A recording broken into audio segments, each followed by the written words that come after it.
Nagsalawa di Leyte Representative Martin Romualdez hinbalaod noon nga maghihingyap nga magtukod hin Eastern Visayas Development Authority o ang tinatawag nga ESDA agud padukwaron na pagbakdaw han Region 8.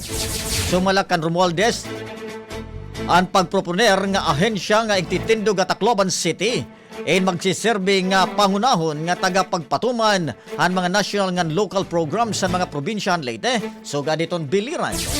Southern Leyte, Northern Samar, Eastern Samar, Western Samar ngan syudad an Ormoc ngan hiton syudad iton Tacloban.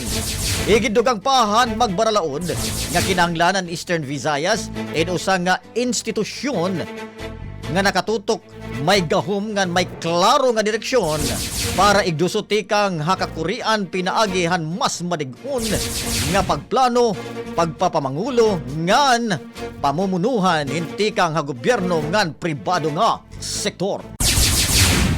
NAG-OOFFER naman in libre nga competency assessment and certification para han workers program and technical education and skills and development authority o kung TESDA ha probinsya hiton Leyte.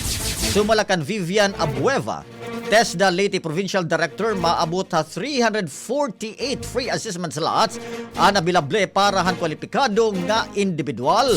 Mga prioridad an ada ha industry sector sugad han electrical and electronics, metal and engineering, tourism, construction, automotive, ngan land transportation, information and communication technology, ngan human health o healthcare.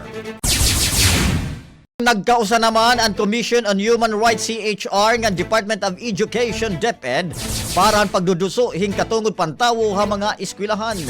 Sumalapahan CHR ang karapatang pantao 101 module in ginihimo kaupod and initiatives for dialogue and empowerment through alternative legal services ideals nga Catholic Educational Association of the Philippines o tinatawag nga CAAP ang magsiserbe nga susbaranan han mga magturutdo nga igtututdo naman ang mga katungod pantawo nga nakabutang ha K-12 curriculum.